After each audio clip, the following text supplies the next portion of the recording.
Sorry if I look like I want to die the whole entire time. I mean, I sort of do, but like I sort of don't at the same time, so I'm full of conflicting emotions right now. Also sorry that I didn't have a video for the last 2 weeks. Haven't really been on top of my time management lately, especially now that I actually have access to Netflix on my computer, and quite the distraction. I've been procrastinating on everything that I need to do, so now I need to like really just focus on college apps. But you know, I'll try and get this out because this is my September wrap up and it's starting to get later and later and later in October, and I'm like, do I post this still or don't I? But I also don't have any ideas of what else to do because yeah, I'm sort of dying on this side of the screen.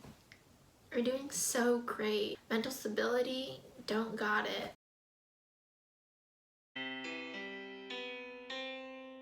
What's up, you guys? So in September, I read a bunch of ebooks, which is why, as you can see by my thumbnail, I don't have any of the physical copies. Moving on, I read a lot of romance novels this month, so I'm gonna just omit all of those because most of those aren't even on my Goodreads. But I will talk to you about the book that I wish I could rate 0 stars on Goodreads, but I can't.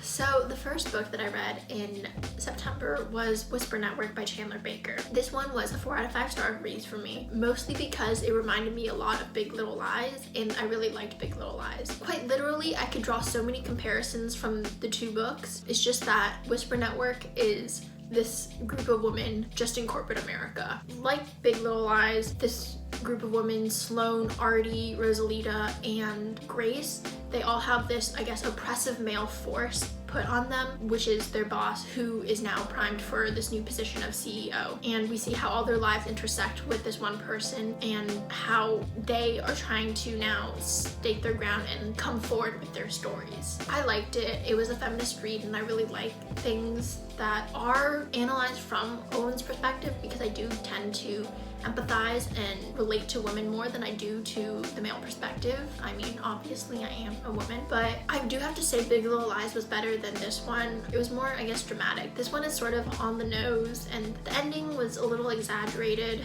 but I mean, it was still exciting. I still felt a sense of like closure from how Chandler Baker decided to wrap up her story. And then I read 6 romance novels. I read Not My Romeo by Elson Madden Mills. That was, I think, a 3 out of 5 star read. Then I read A Really Bad Idea. That was 4 out of 5 stars. That was good. Taking a Shot by Kendall Ryan, a 1 out of 5 star read. All these books aren't on Goodreads. Blurred Lines by Lauren Lane. That was 4 out of 5 star. This one, fun fact, they were alumni of University of Oregon, and that's where I'm applying to, and that's one of the essays that I've been procrastinating on because I have no idea how to respond to their supplemental essay prompt. It's optional, but then they suggest it. If it's suggested but it's optional, shouldn't you just make it a requirement? Tell me if you want it or not. Don't let it up to me. There's already so many decisions that I need to make. I'm stressed. And then I read 2 Weeks Notice by Whitney G. This was a 4 out of 5 star read. Honestly, this one was better when I read it in my sophomore year of high school. Then I read Boss Man, another office romance novel, which was 4 out of 5 stars. After all those books that I read in the span of a week, we get to The Perks of Being a Wallflower by Stephen Chbosky. I gave this one a 3 out of 5 stars. I know my friend gave this one a 4 out of 5 stars because we buddy read it together, and then we watched the movie because it's on Netflix, and we had a little Netflix party. Honestly, it was my first time doing that, and that's what had me open up my Netflix on my computer, and it probably was a big fat mistake on my part because now I can't focus on anything.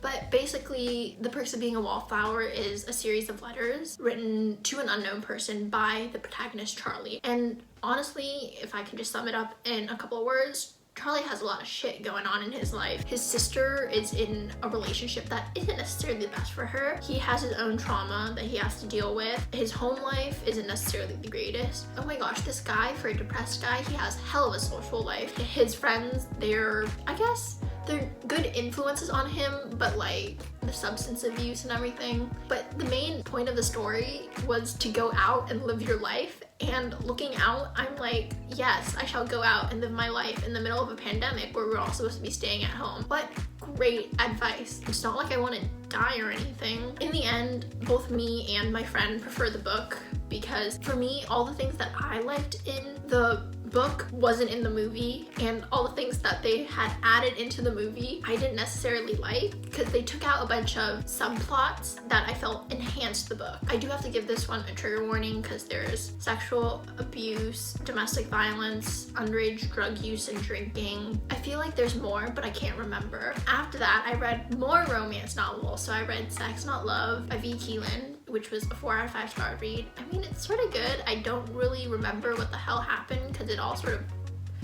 blended together, but you know, I'll admit that shit was cute. Then we had Naughty Boss by Whitney G, which is 3 out of 5 stars because 2 Weeks Notice and Naughty Boss are literally the same story with different characters in a different company.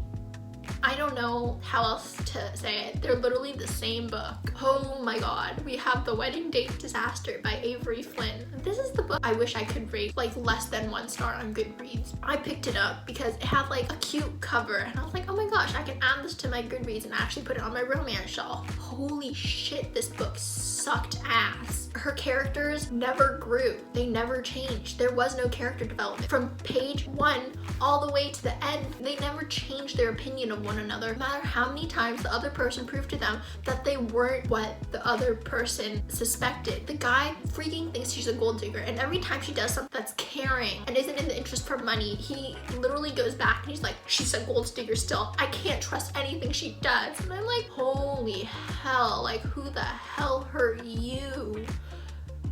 Anyways, the girl was not that much better. Couldn't relate to her. She was sort of whiny and annoying. This also has a trigger warning. It's suicide. This book was bad. If you want to get into romance, don't read this book. In fact, like looking at the synopses of Avery Flynn's books, I would say don't start here.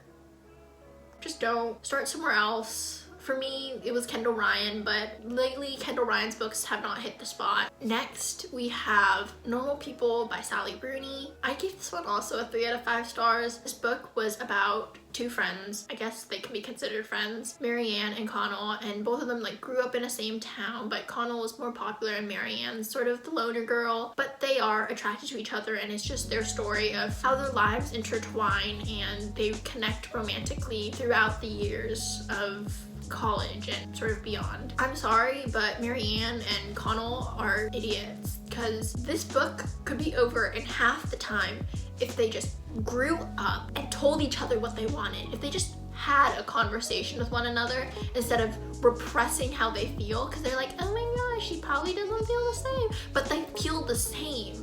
They both like each other and they're just too dumb to tell one another, and then they like dump each other for stupid ass reasons just to like prolong the book. And I'm like, are adults all this stupid? Do we never grow past the whole high school non-communicado phase?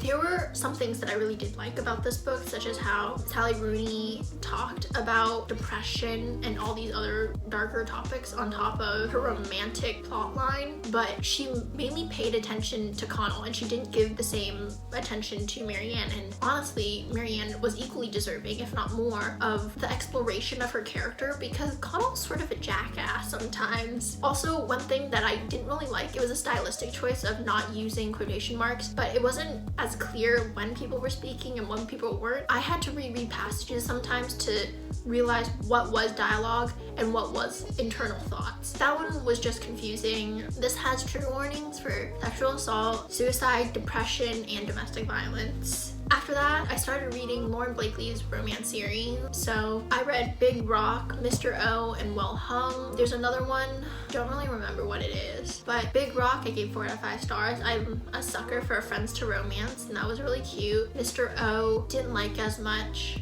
The characters were just sort of annoying. And Well Hung is an office romance, I guess? Not necessarily. I mean, there is that old boss assistant dynamic, but it's like we got married in Vegas accidentally type story. So I gave that one a 3 out of 5 stars.